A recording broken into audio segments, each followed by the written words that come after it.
Hello guys, welcome back to your favourite channel. आज हम लोग डिस्कशन करने वाले हैं कि नेक्स्ट 100 डेज़ में जनरल अवेयरनेस का क्या स्ट्रेटजी रहना चाहिए। तो क्लास स्टार्ट करने से पहले मैं अपना इंट्रोडक्शन दे देता हूँ कि मैं 2021 से सिलेक्टेड हूँ, सीजीएल 2021 से सिलेक्टेड हूँ एंड सीजीएल 2022 में मैंने मेंस में एक अच्छा स्कोर किया है 317, यानी कि 317 स्कोर किया आउट ऑफ 390 एंड कंप्यूटर में मैंने 35 स्कोर किया आउट ऑफ 60 एंड मेरा प्रीलिम्स में स्कोर था 160। ये मेरा नॉर्मलाइज स्कोर था एंड मेरा रॉ स्कोर था 155.5। तो चलिए फिर आज हम लोग डिस्कशन करते हैं कि आखिर क्या डिस्कशन मतलब क्या स्ट्रेटजी रहना चाहिए नेक्स्ट 100 डेज़ के लिए, है ना। जीएस का कौन कौन सा सेक्शन है, आखिर किससे कैसा क्वेश्चन आ रहा है, स्टैटिक्स का क्या सेक्शन है, फिर होता है ना जीएस का क्या सेक्शन है। तो चलिए हम लोग पहले बात करते हैं। तो आज की क्लास शुरू करते हैं दोस्तों। तो चलिए पहले हम लोग बात कर लेते हैं स्टैटिक पोर्शन क्या है ना। स्टैटिक पोर्शन में क्या क्या आता है पहले इसका हम लोग बात कर लेते हैं। तो आते हैं हम लोग, पहले है मेरे स्टैटिक में अगर देखिएगा तो डांस है पहला, उसके बाद है मेरा आर्ट एंड पर्सनैलिटी हो गया, आर्ट एंड अवार्ड्स हो गया, म्यूज़िकल इंस्ट्रूमेंट हो गया, फेस्टिवल हो गया। यानी कि स्टैटिक पोर्शन का है ऐसा टॉपिक है जिससे बहुत ज़्यादा क्वेश्चन आता है। जो भी एसएससी का बंदा 1 साल से तैयारी कर रहा होगा या 2 साल से, तो उनको पता होगा कि ये सब कितना ज़्यादा इंपॉर्टेंट सेक्शंस है एसएससी के लिए। तो डांस आपको करना है। इसमें डांस कैसा पूछता है कि कोई आपको डांस का नाम दे देगा, उसके बाद पूछे कि कौन सा स्टेट में मतलब डांस कौन सा स्टेट से रिलेटेड है। उसी तरह आर्ट एंड पर्सनैलिटी दे देगा कि ये कौन से स्टेट से बिलोंग करता है या फिर क्या बजाता है ना। फिर आर्ट एंड अवार्ड्स, ये अवार्ड किससे रिलेटेड है या फिर कौन सा अवार्ड कब किसको दिया गया। फिर म्यूज़िकल इंस्ट्रूमेंट, अब मान लीजिए कोई आपको पर्सन का नाम दे देगा, उसके बाद बोले कि म्यूज़िकल इंस्ट्रूमेंट कौन बजाता है, ये म्यूज़िकल इंस्ट्रूमेंट, तो ये आपको बताना पड़ेगा। तो ये अब उसके बाद आता है मेरा फेस्टिवल्स। अब फेस्टिवल भी दे देगा आपको कि फेस्टिवल का नाम दे देगा, उसके बाद पूछिए कि कौन से स्टेट से बिलोंग करता है। तो आपको ये सब सारा चीज़ पता होना चाहिए, है ना। ये सारा टॉपिक जो 5 टॉपिक है ना, क्या एक नंबर 1 पे है dance, art and personality, art and awards, musical instrument and festivals. ये पाँचों टॉपिक बहुत ज़्यादा इंपॉर्टेंट है। तो चलिए फिर हम लोग अपने नेक्स्ट स्लाइड पे आते हैं। नेक्स्ट स्लाइड में आता है मेरा फेयर्स। फेयर्स में फेयर्स हो गया, उसके बाद सॉन्ग्स वगैरह आता है। उसके बाद आता है आपका पेंटिंग्स, ड्रेस, ट्राइब्स, यानी कि कौन सा पेंटिंग कौन से स्टेट से बिलोंग करता है, या फिर कभी ड्रेस के बारे में पूछ देता है। फिर कौन सा ट्राइब किस स्टेट से बिलोंग करता है, जैसे और बहुत सारा आसाम का ट्राइब हो गया, फिर झारखंड का ट्राइब हो गया, छत्तीसगढ़ का ट्राइब हो गया, आंध्र प्रदेश का हो गया। तो सारा ट्राइब आपको पता होना चाहिए क्योंकि बहुत ज़्यादा वीवीआई टॉपिक है एसएससी का।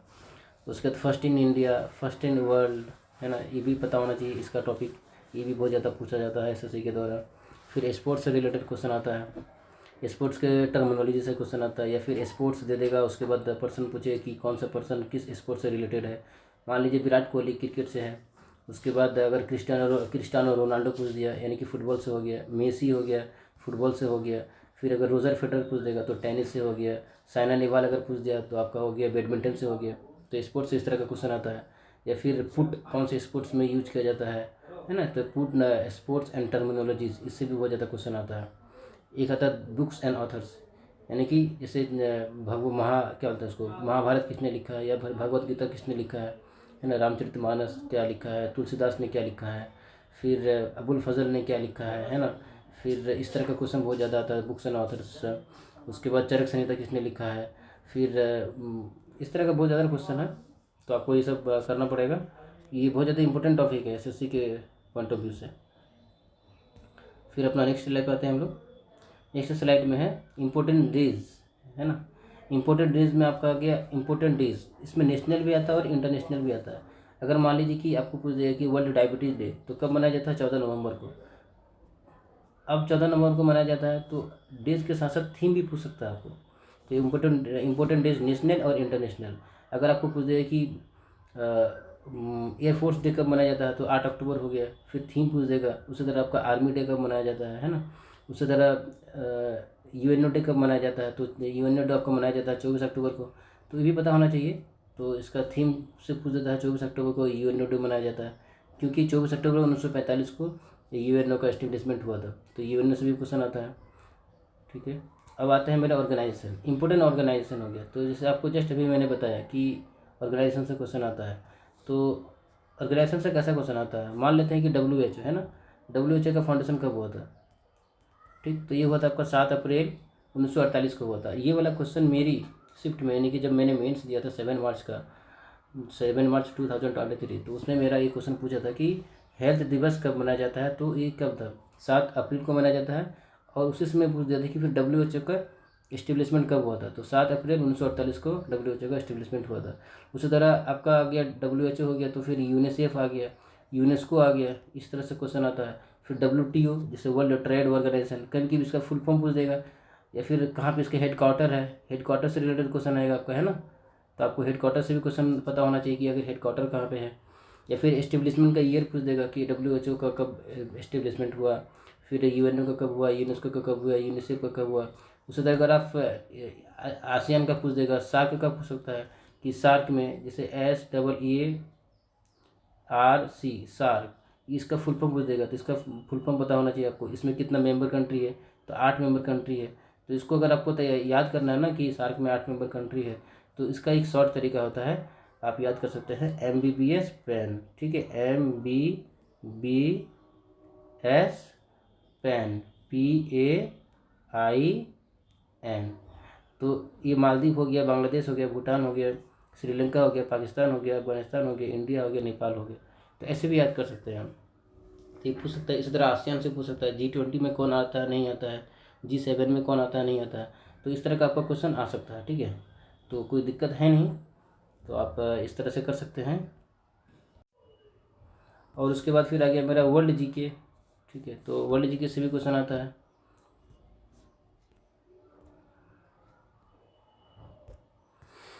वर्ल्ड GK से कैसा क्वेश्चन आता है कि मान लीजिए कि अभी रसिया का प्रेसिडेंट कौन है? व्लादिमीर पुतिन है।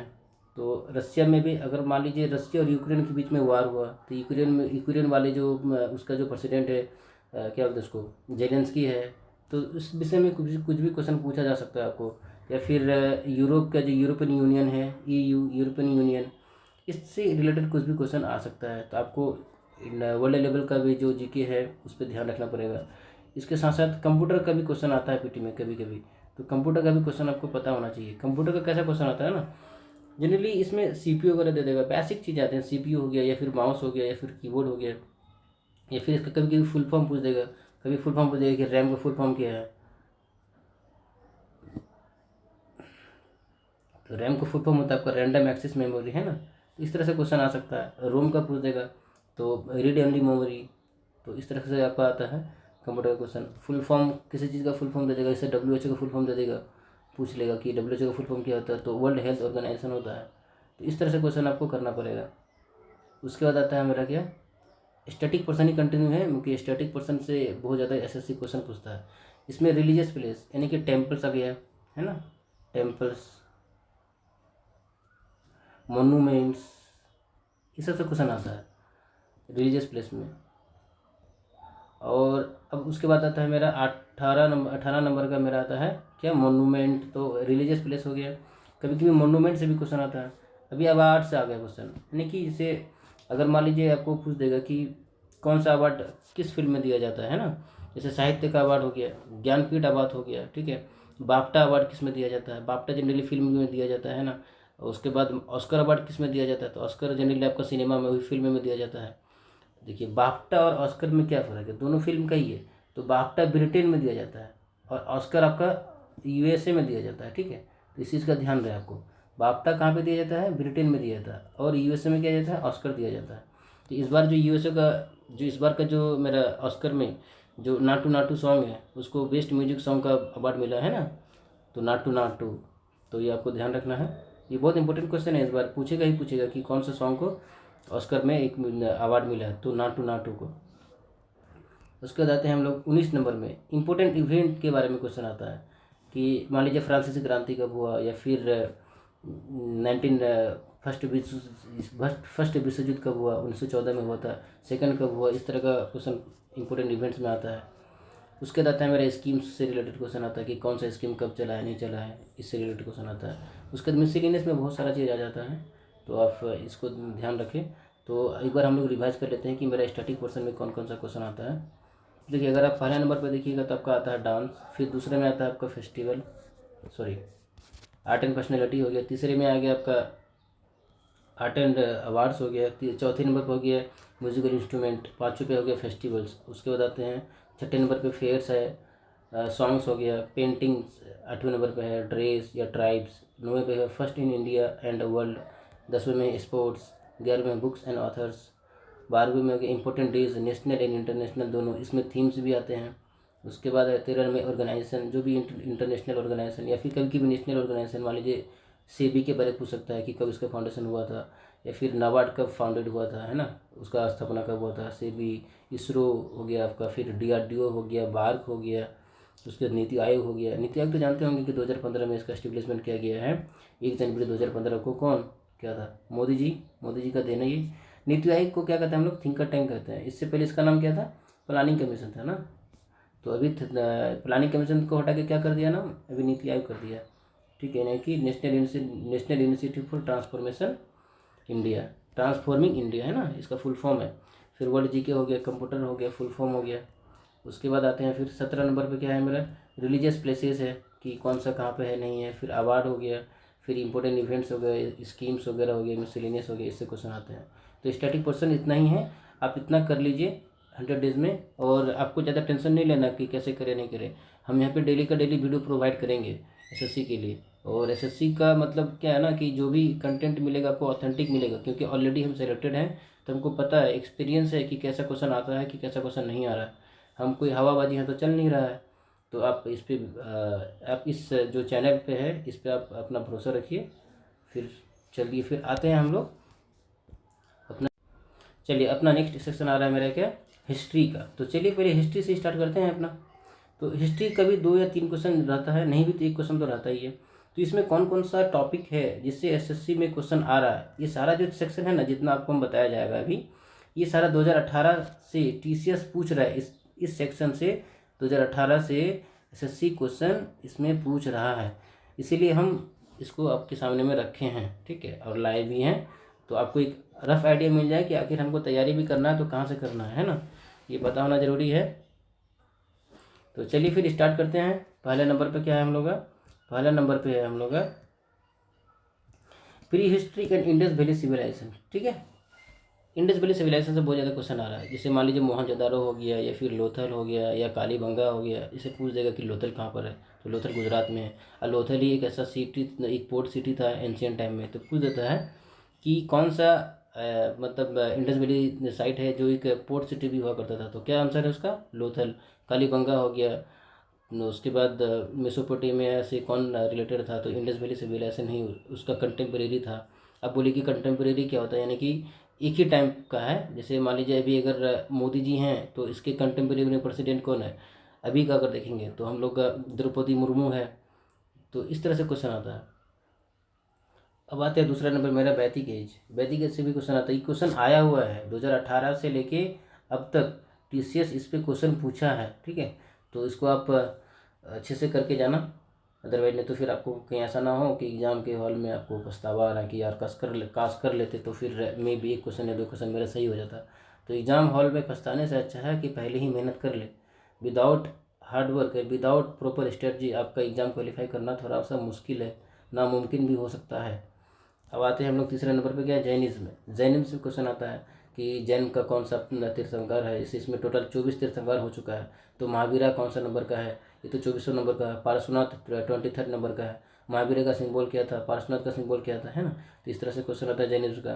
फिर बुद्धिज्म का क्वेश्चन आता है कि बुद्धिज्म की पहला मोंग मतलब होता है ना, पहला बुद्धिस्ट काउंसिल कहाँ पर हुआ था?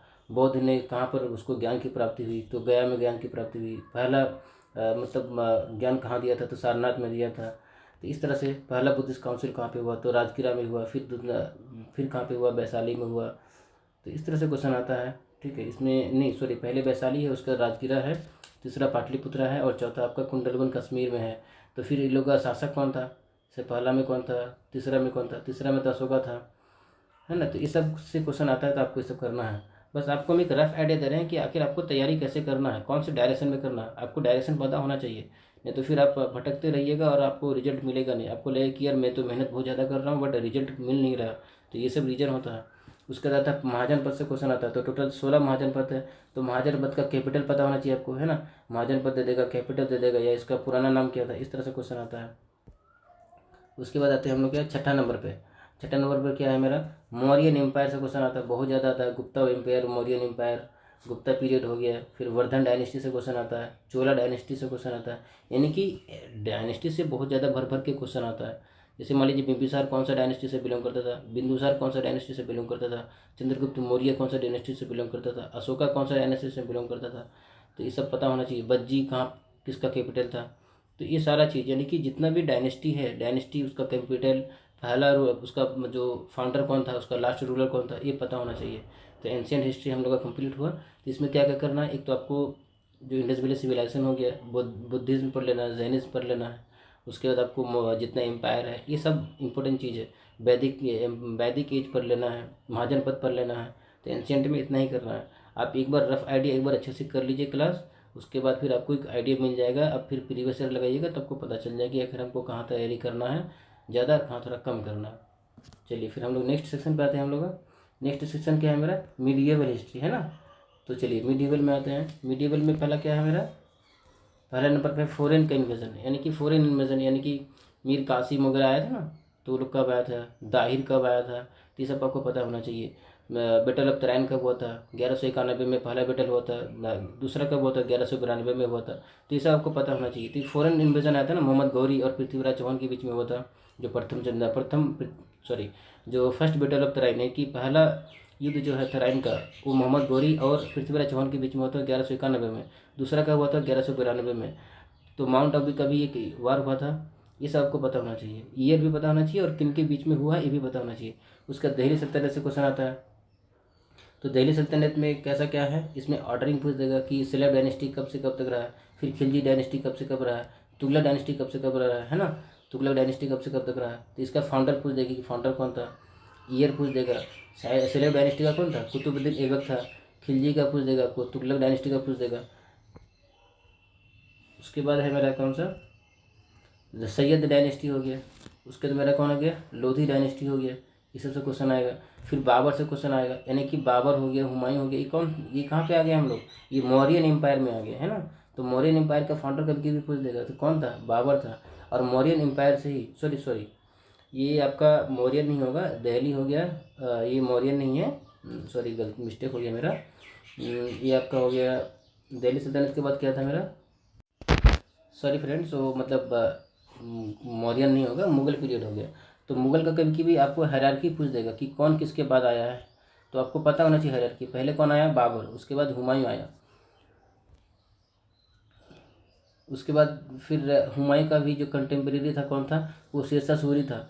तो शेरशाह सूरी और हुमायूं के बीच में बहुत ज़्यादा युद्ध हुआ था, बैटल ऑफ चौसा, जिसको बैटल ऑफ बिलग्राम भी कहते हैं। बैटल ऑफ कन्नौज भी हुआ था शेरशाह सूरी और हुमायूं के बीच में। उसके बाद कौन आया, अकबर आया। उसके बाद फिर कौन आया, जहांगीर आया। उसके बाद कौन आया, शाहजहाँ आया। अब ये तो आपको हायरार्की याद रखना है। इसके साथ साथ आपको ये भी काम करना है कि इन जो ये सब जो रूलर था, इन रूलर के मतलब ये लोग का क्या मोन्यूमेंट वगैरह बनाया था है ना, ये लोग क्या कंस्ट्रक्शन किया है, आखिर क्या क्या चीज़ बनाया है ये लोग, तो ये भी पता होना चाहिए आपको। जैसे शाहजहाँ, तो ताजमहल किसने बनाया, शाहजहाँ ने। बीबी का मकबरा किसने बनाया। फिर इस तरह आपका अगर अलाई दरवाज़ा किसने बनाया, फतेहपुर सीकरी किसने बनाया, फतेहपुर सीकरी है कहाँ पर। या फिर कभी ऐसा भी पूछ देगा जो ताजमहल है शाहजहाँ ने बनवाया था, किसकी याद में, मुमताज़ महल। अब पूछिए कि शाहजहाँ जो ताजमहल है इसको यूनेस्को का वर्ल्ड हेरिटेज साइट कब बनाया गया था। तो ये सब से भी रिलेटेड क्वेश्चन आएगा। उसके बाद कौन सा है मेरा, सिख गुरु से भी क्वेश्चन आता है। तो टोटल 10 गुरु था सिख में, ठीक है। तो 10 का नाम पता होना चाहिए और हायरार्की पता होना चाहिए कि टेंथ नंबर का कौन है, पहला नंबर का कौन है। फिर पहला नंबर इसे आपका मान लीजिए गुरु गोविंद सिंह, इस सब से रिलेटेड क्वेश्चन आता है। फिर सन टेम्पल किसने बनाया था। या फिर खालसा पंथ जो तो 5K होता है ना, इसको कहते हैं खालसा पंथ 5K, तो ये किसने इंट्रोड्यूस किया था। तो ये सबसे क्वेश्चन आता है। अब आते हैं हम लोग इसमें मिडिवल में चल रहा है अभी। अब आता है मेरा मराठास, मराठा से रिलेटेड क्वेश्चन आता है। फिर विजयनगर एम्पायर से क्वेश्चन आता है। उसके बाद बरसबंद ट्रीटीज से क्वेश्चन आता है। औरंगजेब से क्वेश्चन आता है। फिर इसमें मिसलेनियस जो भी है आपका बनता है वो आपको कर लेना है। तो यानी कि आपका मिडिवल हिस्ट्री में ये सारा टॉपिक है जो आपको करना होता है। पहला है फॉरेन इन्वेजन, फिर Delhi Sultanate, slave dynasty, Khilji dynasty, Tughlaq dynasty, उसके बाद सैयद डायनेस्टी, उसके बाद लोधी डायनेस्टी, उसके बाद आते हैं हम लोग क्या बोलते हैं उसको, बाबर आ गया, फिर हुमायूं आ गया, यानी कि मुगल में आ गए हम लोग। उसके बाद शेरशाह सूरी हो गया, अकबर हो गया, जहांगीर हो गया, शाहजहाँ हो गया, सिख गुरु हो गया। उसके बाद फिर मराठास हो गया, विजयनगर एम्पायर, वर्षाबंद ट्रीटीज़, औरंगजेब और मिसलिनियस जो भी क्वेश्चन बनता है यहाँ से आता है। यानी कि अब तक हम लोग का मिडिएवल हिस्ट्री भी कंप्लीट हो गया। अब आते हैं हम लोग अपना मॉडर्न हिस्ट्री पर, है ना, कि मॉडर्न हिस्ट्री में कैसे कैसे क्वेश्चन आता है। देखिए हिस्ट्री का टोटल 3 सेक्शन है, तो तीनों में सबसे ज़्यादा जो क्वेश्चन पूछा जाता है ना वो मॉडर्न से पूछा जाता है। मॉडर्न में भी गांधीयन एरा से ज़्यादा क्वेश्चन पूछा जाता है ना। तो चलिए हम लोग देखते हैं कि आखिर क्या क्या क्वेश्चन आ रहा है। देखिए पहला आता है रिवोल्ट ऑफ 1857, तो मंगल पांडे कहाँ से था, फिर नाना साहब कहाँ से था, है ना, फिर वीर कुंवर सिंह बिहार से थे। इस तरह का क्वेश्चन पूछा जाता है रिवोल्ट ऑफ 1857। अब पूछे कि 1857 के समय ब्रिटेन का गवर्नर कौन था इंडिया में, इसका क्वेश्चन आता है। फिर दूसरे नंबर पर आते हैं क्या है, गवर्नर एंड वायसराय, है ना, इससे भी क्वेश्चन हो जाता है कि पहला गवर्नर कौन था, फिर पहला वायसराय कौन था, लास्ट गवर्नर कौन था, लास्ट वायसराय कौन था। ठीक है, तो इससे क्वेश्चन आता है। और कौन से गवर्नर के समय कौन सा एक्ट आया है, या फिर कौन से गवर्नर के समय कौन सा एक्टिविटी हुआ है। जैसे मान लीजिए अगर आप सेंसस देखिएगा तो सेंसस कब स्टार्ट हुआ है, नहीं हुआ, तो ये सबसे क्वेश्चन आता है। तीसरे नंबर पर क्या है मेरा, ब्रिटिश एक्ट्स एंड पॉलिसीज़। अब कौन सा एक्ट कब आया नहीं आया, कौन सा पॉलिसी आया नहीं आया, उसके अनुसार क्या हुआ नहीं हुआ, इस सब का से क्वेश्चन आता है। उसके बाद चौथा नंबर पर आते हैं पार्टीशन ऑफ बंगाल, यानी कि बंगाल का पार्टीशन कब हुआ था, 1905 में हुआ था। पूछ देखिए कि इस समय मेरा गवर्नर जनरल कौन था, तो कौन था, लॉर्ड कर्जन था। ठीक है, एंड स्वदेशी मूवमेंट भी पार्टीशन ऑफ बंगाल के बाद ही स्टार्ट हुआ। हाँ, आपको एक क्वेश्चन ऐसा भी पूछता है कि जो स्वदेशी मूवमेंट है कब शुरू हुआ था, यानी कि कौन से इवेंट के बाद स्टार्ट हुआ स्वदेशी मूवमेंट। तो कौन से इवेंट के बाद, पार्टीशन ऑफ बंगाल, यानी कि जो बंगाल का पार्टिसिपेशन हुआ उसके बाद से मेरा स्वदेशी मूवमेंट स्टार्ट हुआ। उसके बाद आता है मेरा 5 नंबर का क्या, गांधीयन एरा। तो गांधीयन एरा से भी बहुत ज़्यादा क्वेश्चन आता है। अब आते हैं हम लोग क्या, छठा नंबर पे आते हैं मेरा एक्सपेंशन ऑफ ब्रिटिश रूल, कि आखिर ब्रिटिश का कैसे एक्सपेंशन हुआ। पहले तो एक छोटा सा एक कंपनी आया था, वो भी जहांगीर के समय में आता है ना, लॉर्ड हार्डिंग लोग अगर आया था, है ना, और क्या हॉकिंग्स या कुछ आए थे वो लोग, है ना, जहांगीर के टाइम पर। तो फिर आखिर ऐसे कैसे, मतलब ऐसा क्या किया उन लोगों ने कि जिससे पूरा इंडिया में अपना एम्पायर खड़ा कर दिया। तो इससे रिलेटेड क्वेश्चन आता है तो आपको पता होना चाहिए। और जैसे कोलंबस कब आया था नहीं आया था, इससे पता होना चाहिए। फिर द रिवोल्यूशनरीज, यानी कि रिवोल्यूशनरीज से भी क्वेश्चन आता है। भगत सिंह हो गया, सुखदेव हो गया, राजगुरु हो गया, उसके बाद खान अब्दुल गफ्फार मोहम्मद महात्मा गांधी, ठीक है, फिर सुभाष चंद्र बोस, ये सब क्या है, रिवोल्यूशनरीज है। तो इनसे रिलेटेड क्वेश्चन है, और ये लोग बहुत ज़्यादा फेमस पर्सन है ना। उसका फिर क्या, स्ट्रगल फॉर इंडिपेंडेंस, आखिर अगर हम लोग को इंडिपेंडेंस मिला है 1947 में, तो उससे पहले कितना दिन का स्ट्रगल रहा है ये भी तो पता होना चाहिए ना। 1947 में मिला हम लोगों को, इससे पहले कितना स्ट्रगल हुआ, कितनों लोगों ने अपने देश के लिए जान गंवाया है, ये भी तो पता होना चाहिए। यानी कि स्ट्रगल फॉर इंडिपेंडेंस, इंडिपेंडेंस के लिए कितना आदमी ने स्ट्रगल किया, कैसा स्ट्रगल रहा, ये भी पता होना चाहिए आपको। 9th नंबर पे आते हैं हम लोग, क्या है 9th नंबर पे, सोशियो रिलीजियस रिफॉर्म्स, जैसे एनी बेसेंट हो गया, या फिर राजा राम मोहन राय, है ना, ये सब जो अपना अपना एक समाज शुरू किया था। तो ये सब पता होना चाहिए। राजा राम मोहन राय, ब्रह्म समाज, आर्य समाज किसने लाया, है ना, एस्थेटिक सोसाइटी का मतलब स्थापना किसने किया, ये सब पता होना चाहिए। 10 नंबर पे आता है मेरा Indian national Congress and it's session. अब इसे इंडियन नेशनल कांग्रेस का फाउंडेशन कब हुआ, तो 1885 में हुआ।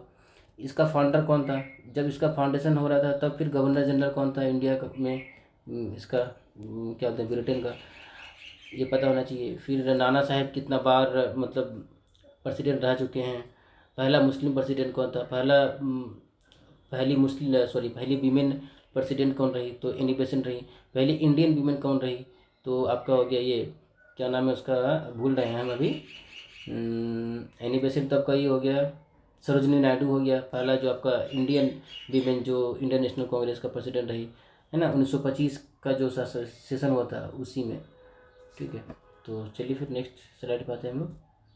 नेक्स्ट स्लाइड है मेरा, क्या क्या क्वेश्चन है इसमें है कि मुस्लिम लीग से क्वेश्चन आता है ना, कि मुस्लिम लीग का फाउंडर कौन था। तो जानते हैं जिन्ना था कब फाउंड हुआ था, 1906 में हुआ था मुस्लिम लीग का फाउंडेशन। कहाँ पर हुआ था, ढाका यानी कि अभी कहाँ पर है ये, प्रेजेंट में बांग्लादेश में है। बांग्लादेश का राजधानी ढाका है, तो यानी कि ढाका में मुस्लिम लीग का स्थापना हुआ था। उसके 12th नंबर में क्या है, कुछ मिसलेनियस है, हर जगह मिसलेनियस आपको मिलेगा ही, तो सबको करते रहना है।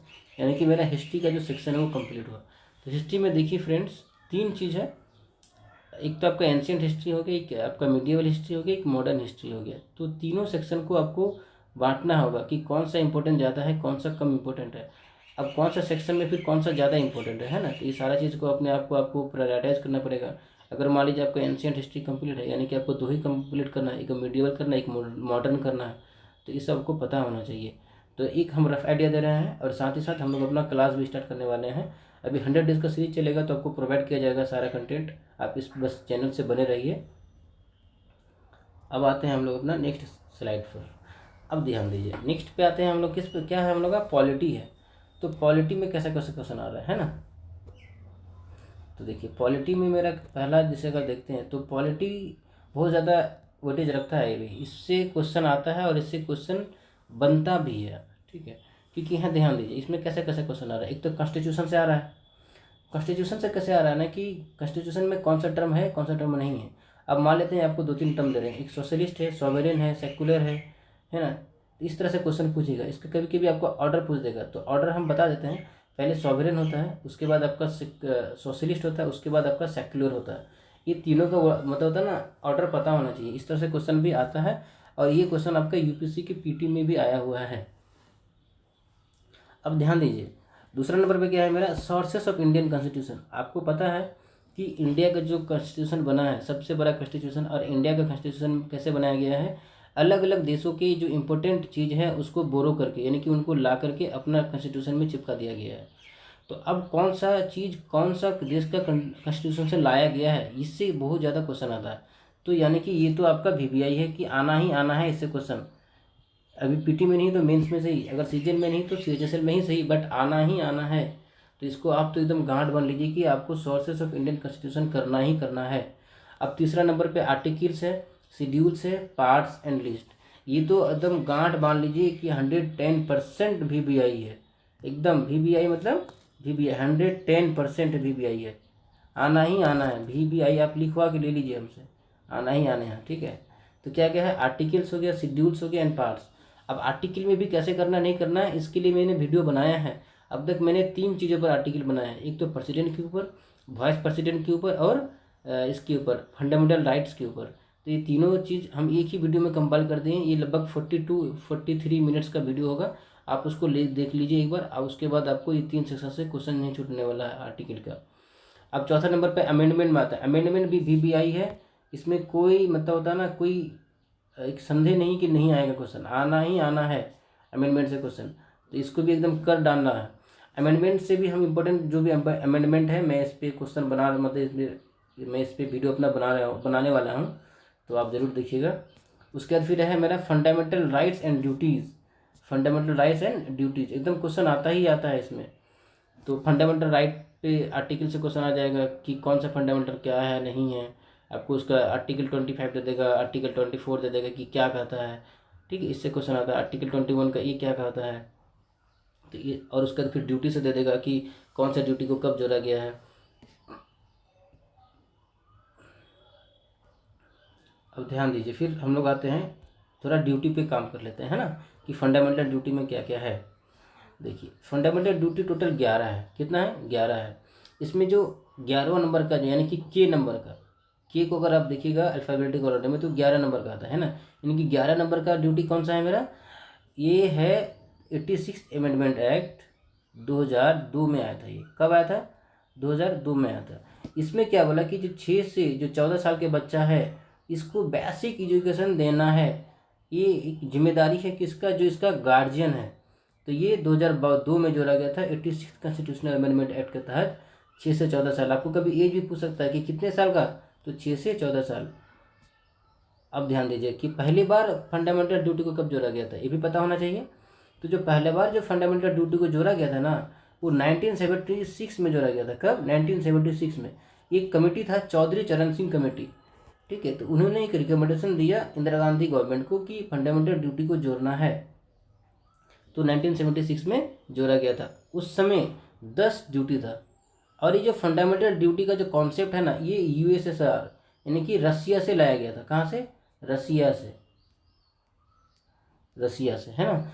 अब फिर बोलिए कि फंडामेंटल राइट कहाँ से लाया गया, तो फंडामेंटल राइट रहा गया था, आया गया लाया गया था आपका यूएसए से। कहाँ से? यूए से। ये बहुत इंपॉर्टेंट क्वेश्चन है, आप इसको ध्यान में रखिएगा क्योंकि एग्ज़ाम में बहुत ज़्यादा मदद करने वाला है, नहीं तो फिर क्या होगा? पछताना होगा आपको एग्ज़ाम में। अब आते हैं पॉलिटी का 5वां तक हो गया। उसके बाद पॉलिटी में छठा नंबर पे क्या है, इस पे डिस्कशन कर लेते हैं हम लोग। ध्यान दीजिए, जो छठा नंबर पे है कमेटी का रिपोर्ट, यानी कि कौन सा कमेटी का कब रिपोर्ट आया था। जैसे चौधरी चरण सिंह कमेटी बताए ना आपको, फंडामेंटल ड्यूटी से था। इसी तरह पार्लियामेंट से क्वेश्चन आता है, पार्लियामेंट का सेशन वगैरह से क्वेश्चन आएगा कि स्पीकर कौन सा आर्टिकल में है, वॉइस स्पीकर कौन सा आर्टिकल में है, जो पार्लियामेंट का जो मेंबर है इसका क्वालिफिकेशन क्या होना चाहिए, इसके पास क्या पावर्स है, इसको कैसे डिसमिस किया जा सकता है। तो ये सारा चीज़ पार्लियामेंट से रिलेटेड है, यानी कि ये भी, इससे भी बहुत ज़्यादा क्वेश्चन आता है। फिर एक प्रेसिडेंट से क्वेश्चन आता है, वाइस प्रेसिडेंट से क्वेश्चन आता है, फिर प्राइम मिनिस्टर से रिलेटेड बहुत ज़्यादा क्वेश्चन आता है। आप पूछेगा कि प्राइम मिनिस्टर का अपॉइंटमेंट कौन करता है, तो आपको पता है कौन करता है? प्रेसिडेंट। फिर प्राइम मिनिस्टर को शपथ कौन दिलाता है? प्रेसिडेंट। इसी तरह वाइस प्रेसिडेंट से रिलेटेड क्वेश्चन आता है कि वाइस प्रेसिडेंट से क्या क्या है, नहीं है, तो सारा चीज़ आपको पता होना चाहिए। इससे रिलेटेड इंपॉर्टेंट आर्टिकल पता होना चाहिए। फिर गवर्नमेंट का जो बॉडीज़ है, सॉरी इसमें स्पेलिंग मिस्टेक हो गया था, टाइपिंग एरर है, तो गवर्नमेंट बॉडी से क्वेश्चन आता है। फिर पॉलिटी ऑफ नेबरिंग कंट्रीज से क्वेश्चन आता है बहुत ज़्यादा, तो आपको ये भी पता होना चाहिए, पॉलिटी ऑफ नेबरिंग कंट्रीज। तो यानी कि हम लोग का जो पॉलिटी का जो सेक्शन है वो कंप्लीट हुआ। क्या क्या सेक्शन है? कमेटी रिपोर्ट है, पार्लियामेंट है, president, vice president and prime minister, government bodies, polity of neighbouring countries. उसके बाद क्या है? कॉन्स्टिट्यूशन से रिलेटेड है। उसके बाद sources of Indian constitution, articles हो गया, शेड्यूल्स हो गया, पार्ट्स हो गया एंड लिस्ट हो गया, अमेंडमेंट्स हो गया, फंडामेंटल राइट्स एंड ड्यूटीज़। अब क्या है मेरा? ज्योग्राफी से रिलेटेड क्वेश्चन है ना। तो चलिए फ्रेंड्स, फिर हम लोग अपना ज्योग्राफी का जो अपना सिस्टम ये इसको कंटिन्यू करते हैं, है ना। तो ज्योग्राफी में क्या क्या है? सोलर सिस्टम, सॉरी, ज्योग्राफी में क्या क्या है, एक मिनट। तो देखिए, ज्योग्राफी में जो पहला है मेरा सोलर सिस्टम है एंड इट्स प्लैनेट, यानी कि सोलर सिस्टम से रिलेटेड बहुत ज़्यादा क्वेश्चन आता है। सबसे पहली बात इसका ऑर्डर पूछ देगा, है ना, कि किसके बीच में कौन है। आपको हम एक बार ऑर्डर बता देते हैं। सबसे पहले बीच में कौन है? सन है। उसके बाद कौन है? मरकरी है। उसके बाद कौन है? वेनस है। उसके बाद कौन है? अर्थ है। उसके बाद कौन है? मार्स है। उसके बाद कौन है? जुपिटर है। उसके बाद कौन है? सैटर्न है। उसके बाद कौन है? यूरेनस है। उसके बाद कौन है? नेपच्यून है। अब यहाँ पे आपको दो सैटेलाइट, दो प्लेनेट का नाम दे देगा और पूछेगा कि इन दोनों के बीच में कौन आता है। तो ये आप कब कर पाइएगा? जब तक आपको पूरा एक आइडिया नहीं पता हो, पूरा अगर ऑर्डर नहीं पता हो तो कहाँ से कर पाइएगा, है ना। तो आपको रट जाना है। अब इसमें पूछेगा कि ट्यून सिस्टर ऑफ अर्थ, है ना, evening star, morning star of earth, ये सबसे क्वेश्चन आता है। फिर एस्टेरॉयड बेल्ट कौन से प्लेनेट के चारों ओर होता है, तो इससे रिलेटेड क्वेश्चन आता है।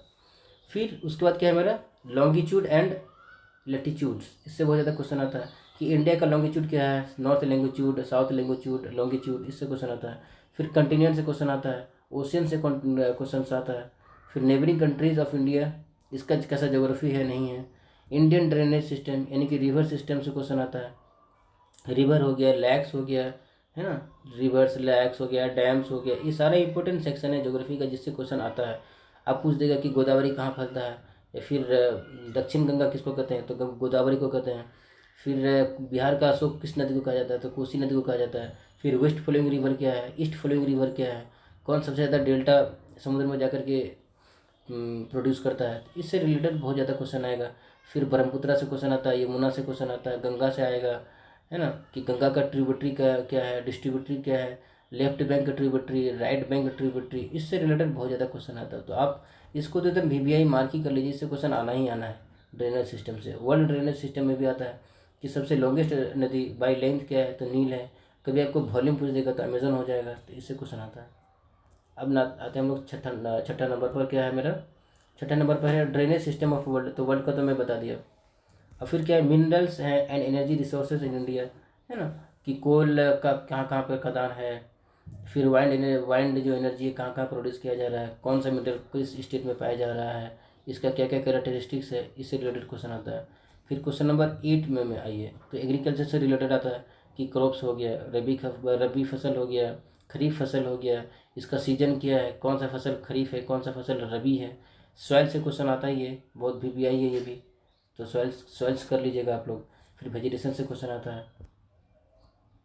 उसके बाद आते हैं हम लोग किसमें? फिर इसके बाद है मेरा क्लाइमेट से रिलेटेड क्वेश्चन आता है। फिर इंडस्ट्री से क्वेश्चन रिलेटेड आता है। फिर बायोस्फीयर रिजर्व, उसके बाद फिर क्या, फिजियोग्राफिक डिवीजन ऑफ इंडिया। फिर ट्रांसपोर्टेशन से क्वेश्चन आता है, कि सबसे ईजीएस्ट मोड ऑफ ट्रांसपोर्टेशन क्या है, तो एयर है। ध्यान रहे, एयर है सबसे ईजीएस्ट मोड। ये क्वेश्चन मेरा जो प्रीलिम्स हो रहा था ना, तभी पूछा था कि सबसे ईजीएस्ट मोड क्या है, तो एयर है इसका आंसर, करेक्ट आंसर। क्लाइमेट में क्या, वेदर से रिलेटेड क्वेश्चन आएगा। अब अगर आप ध्यान दीजिएगा तो अगर जो इन एटमोसफियर है वो 5 भागों में मेनली बटा हुआ है, क्या ट्रोपोस्फियर, स्ट्रेटोस्फियर है ना, उसके बाद ट्रोपो हो गया, स्ट्रेटो हो गया, इससे क्वेश्चन आता है, मेसोस्फीयर हो गया, एक्सोस्फीयर हो गया। फिर आपको पूछ दे कि जो एयरक्राफ्ट वगैरह है कौन सा मतलब लेवल पर रहता है, या फिर जो क्लाइमेट जैसे ओजोन लेयर कौन सा इसमें रहता है लेयर में, तो स्ट्रेटोस्फीयर लेयर में रहता है ओजोनस्फीयर, जो ओजोन का लेयर है। तो O3 फिर क्या, ओजोन का फॉर्मूला है। फिर ओजोन क्या है, मेरा ऑक्साइड है ना, मतलब एक एलोट्रोप है ऑक्सीजन का। इस तरह से क्वेश्चन आता है। अब आते हैं फिर नेक्स्ट चीज़ क्या है, ज्योग्राफी का ही है, ज्योग्राफी कंटिन्यू चल रहा है। पॉपुलेशन से क्वेश्चन आता है, एटमॉस्फेयर से रिलेटेड क्वेश्चन आ गया, रॉक से क्वेश्चन आता है, माउंटेन से भी बहुत ज़्यादा क्वेश्चन है। हिमालय को 3 भाग में बांटा गया है ना, ग्रेटर, मिडिल, लेसर। फिर इसका नाम क्या है, शिवालिक क्या इसका नाम है ना, हिमाद्री किसका नाम है। फिर आपका साउथ में जो भी आपका माउंटेन है, फिर राजस्थान में जो माउंट वगैरह है, इससे क्वेश्चन आता है। फिर वोल्केनो से क्वेश्चन आता है। उसके बाद नेक्स्ट स्लाइड क्या है मेरा, वर्ल्ड ज्योग्राफी से क्वेश्चन आता है। उसके बाद मैप से क्वेश्चन आता है, मैप्स वगैरह, मैप्स इंडिया का जो वर्ल्ड का। इसके साथ साथ इसमें कुछ मिसलेनियस जो भी सेक्शन बनता है तो आपको कर लेना है। तो मैंने कि मेरा ज्योग्राफी कंप्लीट हो गया, मेरा पॉलिटी कंप्लीट हो गया, मेरा हिस्ट्री कंप्लीट हो गया। अब नेक्स्ट सेक्शन में आते हैं हम लोग, क्या है, इकोनॉमिक्स बचा हुआ मेरा। इकोनॉमिक्स का भी 2-3 क्वेश्चन आता ही है, पीटी में भी आना है, मेंस में भी आना है।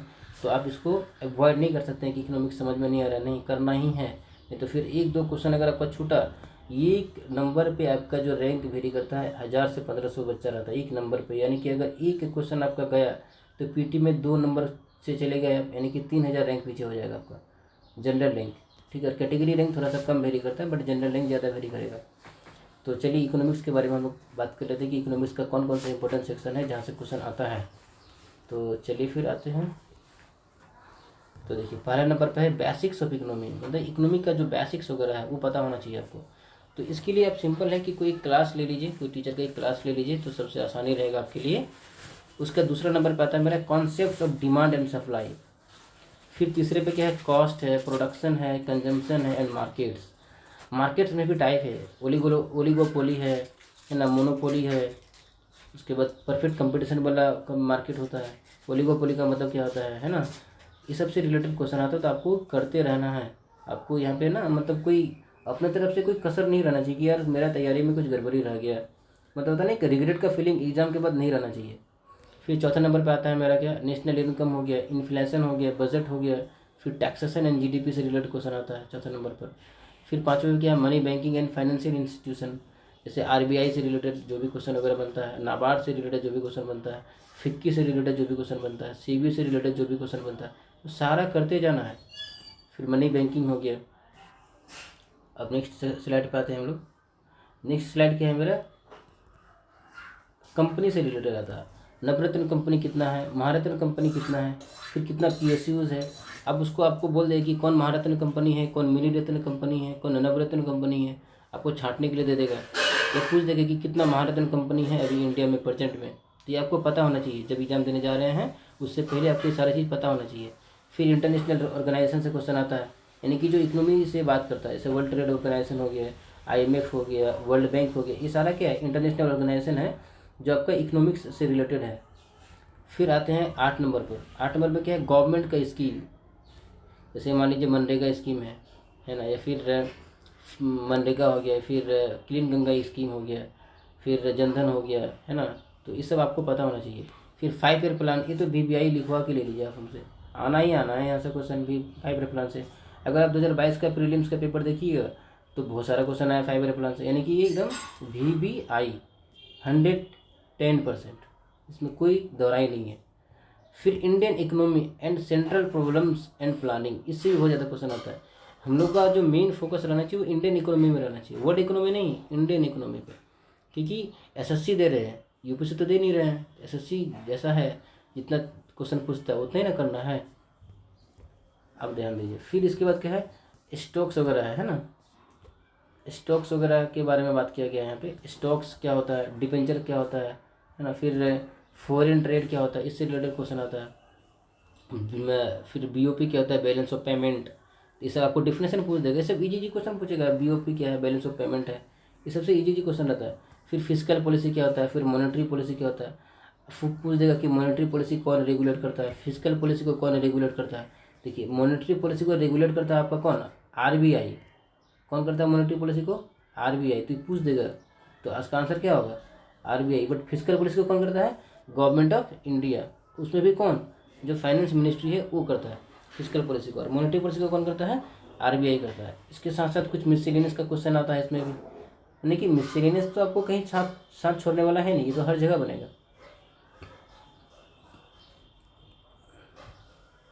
तो यानी कि फ्रेंड्स, जो मेरा इकोनॉमिक्स का भी सेक्शन कंप्लीट हो गया। जो इम्पोर्टेंट जीएस का सेक्शन बनता है, पॉलिटी हो गया, हिस्ट्री हो गया, इकोनॉमिक्स हो गया, और हिस्ट्री, पॉलिटिक्स, इकोनॉमिक्स और क्या, ज्योग्राफी। उसके साथ साथ जो स्टैटिक पोर्शन बनता है वो भी मेरा कंप्लीट हो गया। अब क्या बचा, एक साइंस का पोर्शन बचा हुआ और एक करंट अफेयर्स बचा हुआ। तो चलिए हम लोग अब करते हैं अपना करंट अफेयर्स का सेक्शन। तो करंट अफेयर्स में क्या क्या है मेरा, देखिए करंट अफेयर्स से जो है ना, कभी तो 5-6 क्वेश्चन पूछ देगा आपको प्रीलिम्स में, यानी कि 25 क्वेश्चन में 5-6 क्वेश्चन, 7 क्वेश्चन करंट अफेयर्स का ही बटे चलेगा। तो या तो आप, तो यहाँ पे अगर ऐसा कंडीशन आ जाता है तो आप करंट अफेयर्स को तो इग्नोर कर नहीं सकते हैं। या कभी कभी ऐसा आता है कि 2 ही क्वेश्चन आता है, अभी जो 2 क्वेश्चन आएगा आपका एग्जाम अगर 2023 में है तो 2020 का पूछ देगा। तो अनसर्टन मतलब होता है ना, अनसर्टेनिटी तो है, यानी कि अनिश्चितता है, मगर आपको क्या है ना, आपको ये भी मान के चलना होगा कि अगर 6-7 क्वेश्चन आ गया तो फिर रिग्रेट नहीं रहना चाहिए। इसीलिए डेली 30 मिनट है ना, 30 मिनट टू 40 मिनट आपको करंट अफेयर्स में देते रहना, कुछ नहीं करना है, रिविजन करते रहना। अब कौन कौन सा ज़्यादा इंपॉर्टेंट टॉपिक है, कहाँ से ज़्यादा क्वेश्चन आ रहा है, इसके बारे में हम लोग अभी डिस्कशन कर लेते हैं। ज़्यादा पढ़ना है नहीं इसमें करंट अफेयर्स में, क्योंकि अगर आप करंट अफेयर्स में ही ज़्यादा पढ़िएगा तो बाद में के टॉपिक फिर कब करना होगा, उसके लिए भी तो टाइम चाहिए ना। चलिए तो आते हैं हम लोग कि इसमें पहला क्या करना चाहिए। देखिए सबसे ज़्यादा क्वेश्चन, यानी कि बहुत ज़्यादा क्वेश्चन किससे आता है, स्पोर्ट्स से रिलेटेड आता है बहुत सारा। स्पोर्ट्स का जैसे कौन सा स्पोर्ट कहाँ पे होने वाला है, यानी कि उसका लोकेशन पूछ देगा, या फिर कोई खिलाड़ी का नाम दे देगा, पूछ दे कि कौन से स्पोर्ट्स से बिलोंग करता है, तो ये भी पता होना चाहिए। ये सारा चीज़ आपको पता होना चाहिए, यानी कि स्पोर्ट्स बहुत ज़्यादा इंपॉर्टेंट है। इसके साथ साथ अपॉइंटमेंट भी बहुत ज़्यादा इंपॉर्टेंट है, अपॉइंटमेंट से भी भर भर के क्वेश्चन आता है। आप अगर 2022 का, 2021 का, 2020 का, 2019 का अगर प्रीलिम्स का पेपर देखिएगा तो आपको खुद पे एक्सपीरियंस हो जाएगी कि आखिर हमको कौन सा करंट अफेयर्स का सेक्शन पढ़ना है और कौन सा नहीं पढ़ना है। और साथ ही साथ कुछ कुछ ऐसा क्वेश्चन आएगा ही हमेशा जो ना आपसे बनेगा ना बहुत ही कम अदर बच्चे से बनेगा। बहुत ही कम बच्चा से बनता है 1-2%, और बहुत किसी का तो तुक्का ही सही हो जाता है।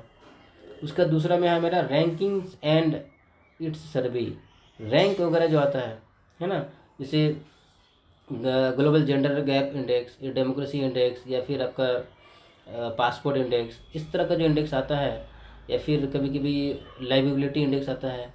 तो ये सब जो इंडेक्स है, इसका जो इंडिया का रैंक क्या है और टॉप कौन किया है, बस इतना ध्यान रखिए। मोर देन एनफ है, इससे ज़्यादा कुछ नहीं पढ़ना है। या फिर ज़्यादा से ज़्यादा आप ये देखिए कि कौन सा इंडेक्स कौन सा इंस्टीट्यूशन निकालता है, ठीक है बस। जैसे डेमोक्रेसी इंडेक्स देखिएगा तो इकोनॉमिक इंटेलिजेंस यूनिट, यानी कि EIU इकोनॉमिक इंटेलिजेंस यूनिट निकालता है डेमोक्रेसी इंडेक्स। तो ज़्यादा से ज़्यादा इतना कर सकते हैं। तो इसमें 3 चीज़ रखना है, इंडिया का रैंक, टॉप कौन किया, और ये रिपोर्ट कौन सा संस्था निकाल रही है, बस मोर देन इनफ है। इसके साथ साथ आप ये कर सकते हैं, ये काफ़ी है आपके लिए। उसके बाद जो तीसरा सेक्शन है वो क्या है मेरा, स्पेशल डे, यानी कि वही डेज एंड थीम। इसमें इंटरनेशनल डे भी आएगा और नेशनल भी आएगा।